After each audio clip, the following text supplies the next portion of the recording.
안녕하세요. 구남식 목사입니다. 오늘 전해드릴 본문 말씀은 창세기 3장 6절에서 13절까지 말씀입니다. 여자가 그 나무를 본즉 먹음직도 하고 보암직도 하고 지혜롭게 할 만큼 탐스럽기도 한 나무인지라. 여자가 그 열매를 따먹고 자기와 함께 있는 남편에게도 주매 그도 먹은지라. 이에 그들의 눈이 밝아져 자기들이 벗은 줄을 알고 무화과나무 잎을 엮어 치마로 삼았더라.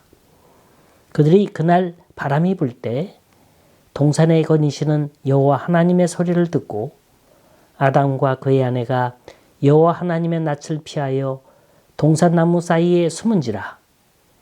여호와 하나님이 아담을 부르시며 그에게 이르시되 네가 어디 있느냐. 이르되 내가 동산에서 하나님의 소리를 듣고 내가 벗었으므로 두려워하여 숨었나이다. 이르시되 누가 너의 벗었음을 네게 알렸느냐. 내가 네게 먹지 말라 명한 그 나무 열매를 네가 먹었느냐. 아담이 이르되 하나님이 주셔서 나와 함께 있게 하신 여자 그가 그 나무 열매를 내게 주므로 내가 먹었나이다. 여호와 하나님이 여자에게 이르시되 네가 어찌하여 이렇게 하였느냐. 여자가 이르되 뱀이 나를 꿰므로 내가 먹었나이다. 아담아 네가 어디 있느냐. 아담은 히브리 말로 인간이란 뜻이에요. 인생아 네가 어디 있느냐. 그런데 주목할 건 이게 바로 하나님이 인간을 향해서 인류 최초로 물었던 질문이라는 겁니다. 왜 하필이면 그 수많은 질문 가운데 이 물음을 던지셔야만 했을까요? 질문에는 두 가지 질문이 있어요. 절대적 질문이 있고 상대적 질문이 있습니다. 절대적이란 말은 상대방의 의지나 의사에 상관없이 내 주관에 따라 묻는 거고요. 상대적인 건 상대방의 행동이나 결과를 보면서 묻는 질문을 말합니다. 지금 하나님이 물으시는 질문은 절대적인 질문이 아니에요. 아무 이유 없이 그저 너 어디 있니? 그런 질문이 아닙니다. 분명히 고의성 있는 질문이에요. 어떤 목적과 의도를 갖고 묻는 질문인 거예요. 오늘 본문 속에서 하나님이 말씀하신 질문만 추려봤어요. 4가지입니다. 네가 어디 있느냐? 누가 너의 벗었음을 고하였느냐? 실과를 내가 먹었느냐? 내가 어찌하려고 그랬느냐? 흔히 누가 우리에게 의미심장한 질문을 물어오면 묻는 그 사람의 눈치부터 살피잖아요. 그 사람의 표정이 어떠한지, 기분이 좋은 건지, 나쁜 건지, 화가 나 있는 건지, 아니면 따지려 하는 건지. 자, 그때 하나님의 기분 상태는 어떠했을까요? 벌써 눈치 빠른 사람은 표정만 보고도 또 걸어오는 말투만 보고도 금방 알고 리액션 반응을 해옵니다. 여기 하나님이 물으시는 질문 4가지를 분석해 보면 하나님의 기분은 시체말로 꿀꿀했어요. 우울했어요. 섭섭했습니다. 그러면서도 화내시지 않고 인내하시면서 사랑의 심정을 갖고 다가오셨습니다. 한번 본문을 통해서 하나님이 하실 행동 하나하나를 점검해 봅니다. 먼저 하나님이 에덴 동산을 찾아오신 때예요. 8절 그들이 날이 서늘한 때에 동산에 거니시는 여호와 하나님의 음성을 듣고. 이 구절을 보면서 무엇이 연상이 됩니까? 폭풍우가 몰아치고 바람이 불고 나뭇가지가 흔들리는 칠흑같이 어두운 무시무시한 밤입니까? 그건 아닌 것 같아요. 날이 서늘한 때라 하면 늦은 오후가 아닐까. 이건 저 혼자의 생각이에요. 또 동산을 거니셨대요. 산책하셨다는 겁니다. 아무리 봐도 평화로운 표정이지 전투적인 상황은 아닌 것 같아요. 또 아담아 아담아 부르시는 그 음성의 강도를 생각해 봤어요? 결코 흥분되거나 격앙되어 있는 높은 톤이 아니에요. 그 분위기, 그 상황 속에서 소리 지르시며 화내는 모습이 도무지 연상이 되질 않습니다. 시간적으로 봐도 여유로운 시간이에요. 저녁 해질 무렵에 오시지 않았어요. 캄캄한 밤에 오시지도 않았습니다. 번개가 번쩍거리고요. 폭풍우가 몰아치는 캄캄한 밤에 오셨다면 아담은 얼마나 무서웠을까? 뜨거운 정오에도 오시지 않았어요. 불타는 분노로 오신 거로 생각할까봐 대낮 시간도 피했습니다. 또 아담이 범죄한 다음 즉시 찾아온 것도 아니에요. 벌 주시려 했다면 즉시 오셨을 거예요. 얼마나 자상하신지 모릅니다. 자, 과연 이 시간까지도 배려하신 하나님의 깊은 뜻이 뭘까요? 하나님은 아담이 스스로 깨달을 수 있는 시간적 여유와 조건을 허락하신 겁니다. 그리고 저녁 서늘한 때, 하루 중에 가장 조용하고 평화로운 시간, 사람이 무엇을 생각하기에 제일 좋은 시간에 찾아오신 겁니다.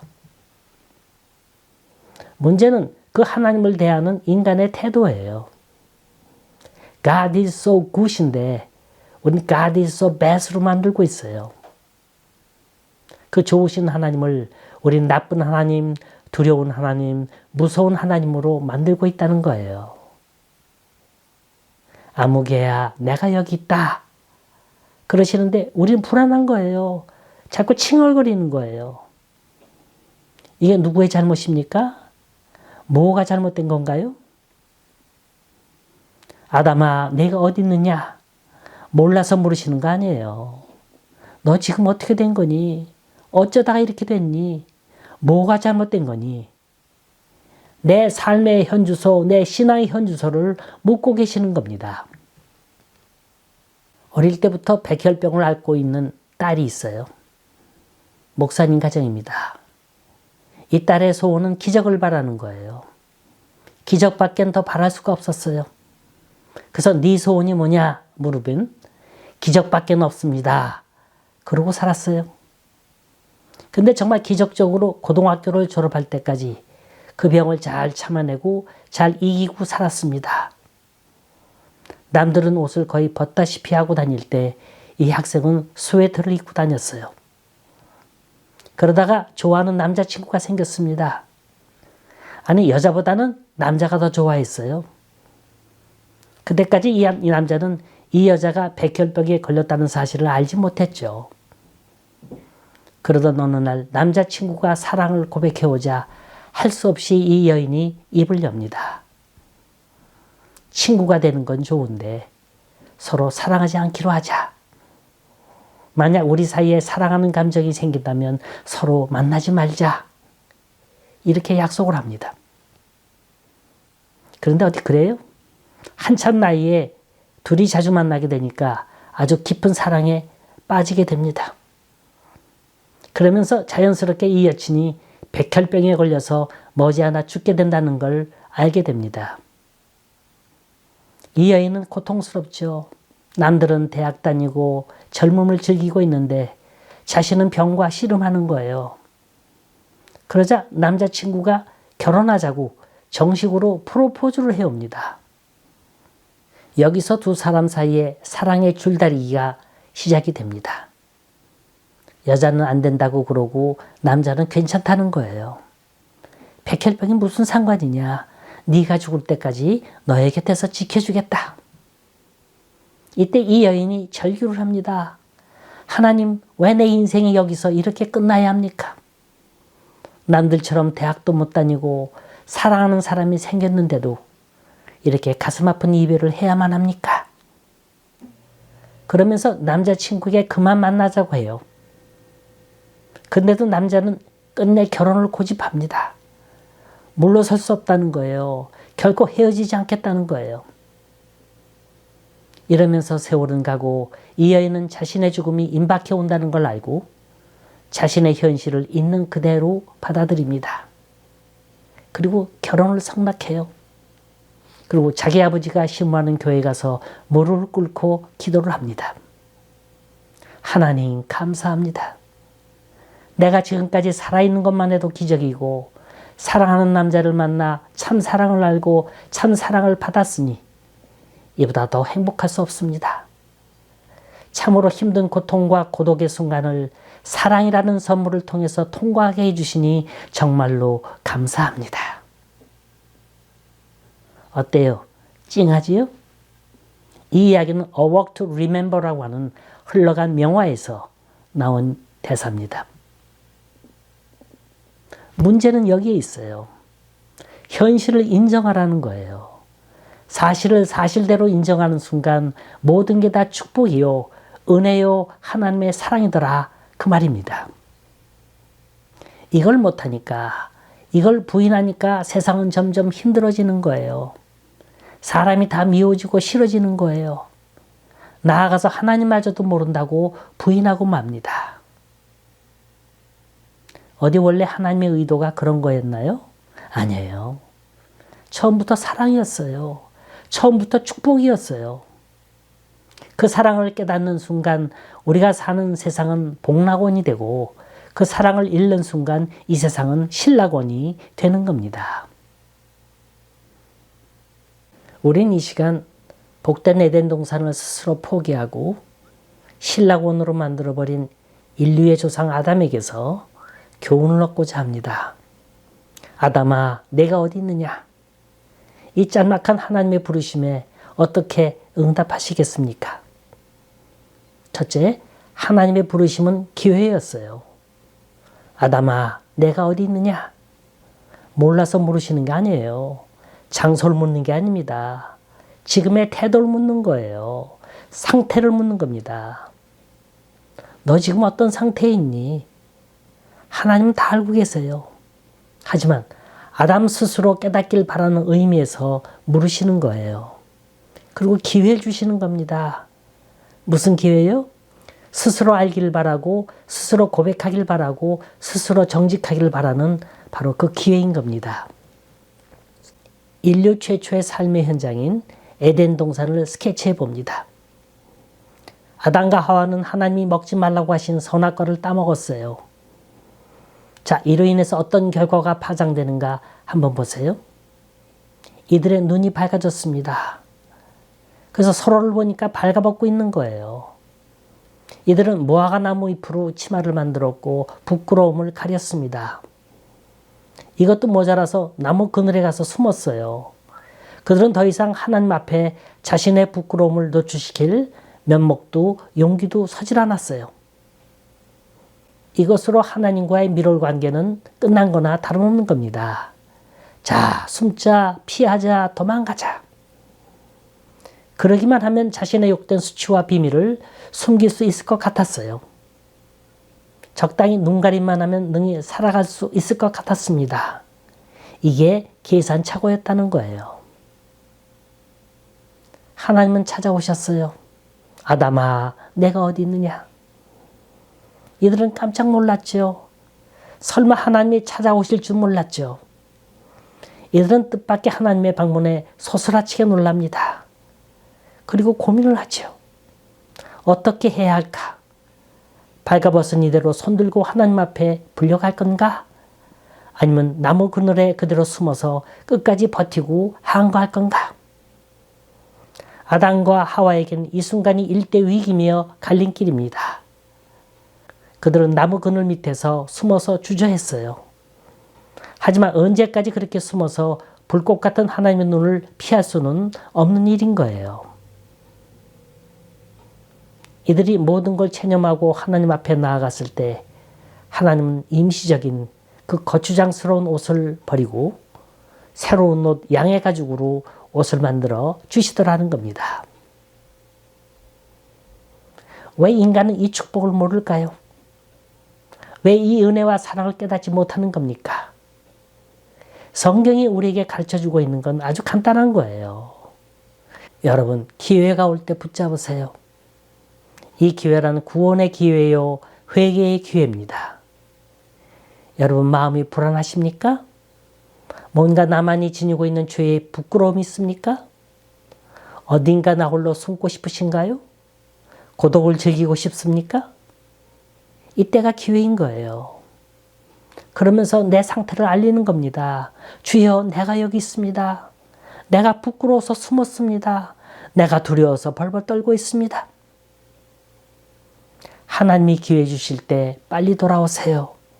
빨리 고백하세요.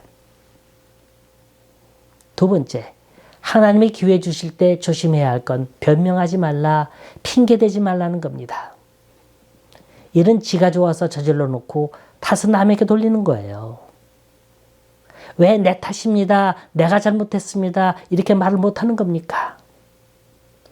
우린 너무나 자아가 살았어요. 내가 살았습니다. 내 생각이 다 옳은 것 같고 내 방법이 다 타당한 것 같고 남들은 내 사정 몰라주는 것 같아요. 대부분이 그러면서 삽니다. 이런 위험해지는 거예요. 이런 외톨이가 됩니다. 왕따가 되고 말아요. 남이 무슨 생각하고 있는 것까지 짚어내야 그게 지혜로운 겁니다. 창세기 2장 23절에 보면 하나님께서 아담을 만드시고 그 다음에 하와를 만드셨죠. 아담이 자기의 배필 하와를 보니까 너무 좋은 거예요. 너무 아름다운 거예요. 그래서 뼈 중에 뼈요 살 중에 살이로다 감탄사를 연발을 합니다. 이걸 보고 누가 만든 개그인지 모르겠어요. 바로 그 시간에 이 아담이 하나님께 이런 기도를 했대요. 이 애인이 너무 예뻐서 이렇게 봐도 예쁘고 저렇게 봐도 예쁘고 부드럽고 상냥하고 너무 좋아서 하나님 어떻게 이런 사람을 저에게 주셨습니까? 얼마나 예쁜지 몰라요. 이렇게 감사 기도를 하니까 하나님께서 말씀하시길 그렇게 예뻐야 네가 사랑하지 않겠니? 그러시더래요. 그 다음에 아담이 또 한마디 묻는 거예요. 근데 하나님, 이 사람이 가끔 맹할 때가 있거든요. 그건 왜 그렇습니까? 그러니까 이놈아, 그래야 너 같은 놈을 사랑할 것 아니니? 아담은 이 아내가 이렇게 예쁘고 아름답고 좋았는데 이제 와서 엉뚱한 소리를 합니다.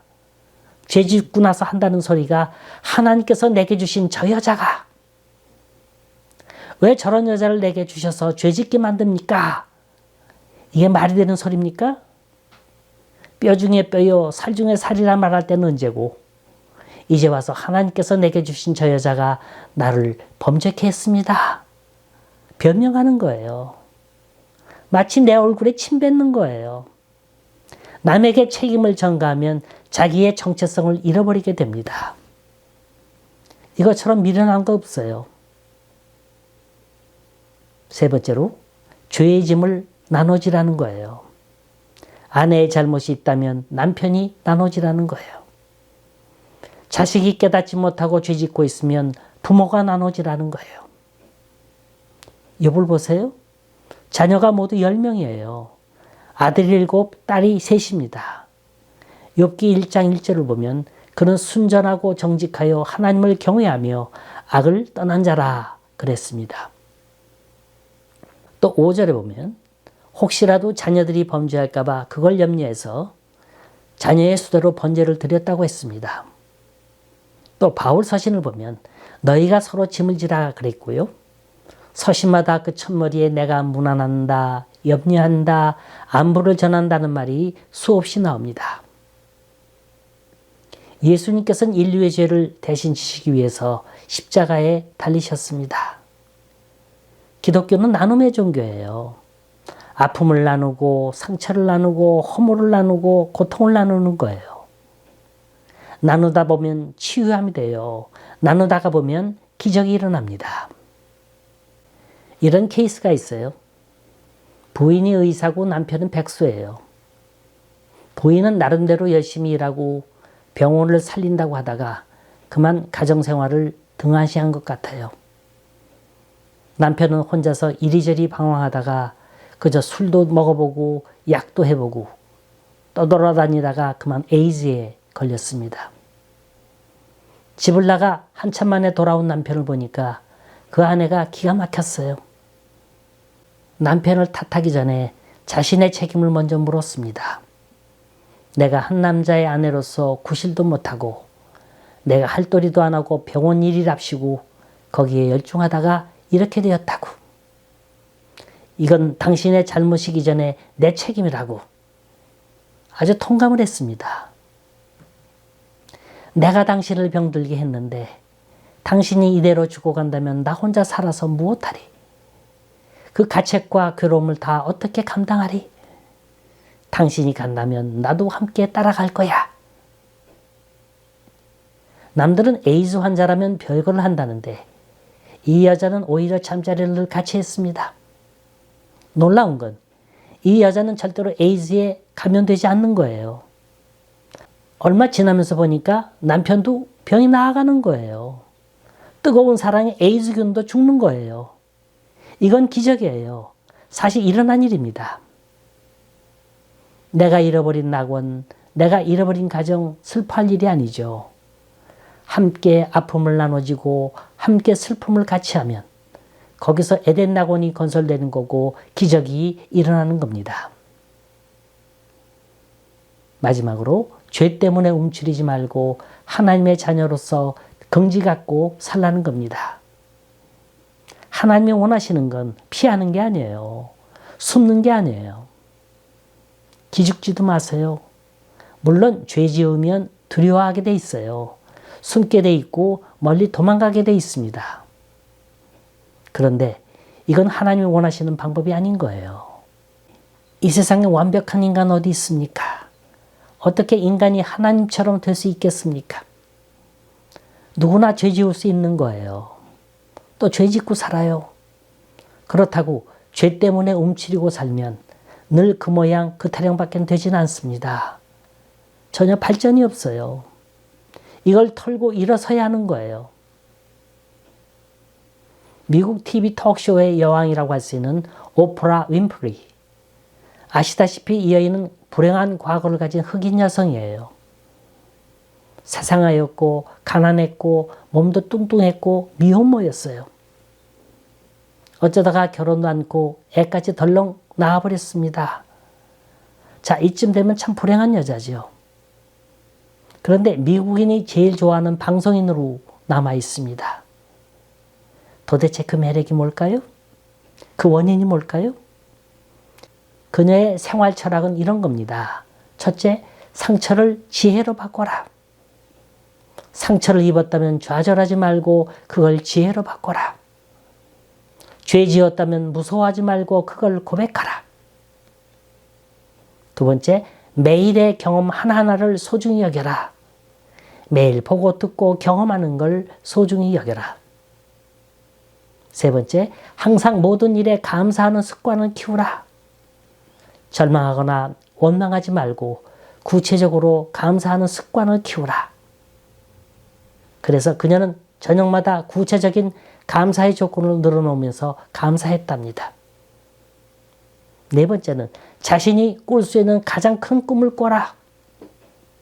자신이 꿈꾸는 만큼 미래가 결정될 테니 큰 꿈을 꾸라는 거예요. 이미 은퇴를 했습니다만 그녀의 방송 프로를 보면 정말 그래요. 어떤 사람과 인터뷰를 하고 있고 프로그램을 진행하는 걸 보면요.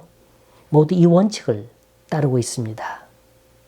어떤 사람이 어떤 아픔을 갖고 얘기하더라도 Don't give up. 절대로 포기하지 마십시오.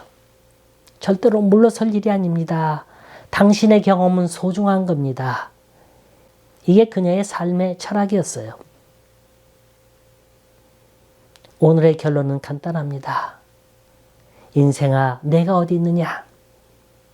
하나님은 오늘도 우리 삶의 현장에 찾아오셔서 반드시 물으실 겁니다. 하나님이 찾으신다는 건 아직도 나에게 관심이 있으시다는 거예요. 날 사랑하고 계시다는 증거인 겁니다. 고로 하나님이 물으실 때 그걸 기회로 잡으세요. 절대로 변명하지 마세요. 남 탓하지도 말고 비굴하지도 말고 솔직해지세요. 그러면서 서로의 짐을 나눠지세요. 죄가 무서운 게 아니라 그걸 가슴에 품고 고백하지 않는 게 그게 무서운 겁니다. 우리네 인생 산다면 얼마나 살겠어요? 이왕 사는 거 하나님 앞에 나와 올바른 관계 맺고 떳떳하게 활개치며 사세요. 어떤 환난과 아픔과 유혹이 온다 할지라도 포기하지 마세요. 언제 어느 때든지 나를 붙들어 주시는 하나님의 손잡고 날마다 순간마다 믿음의 승리 다하시길 간절히 소원합니다.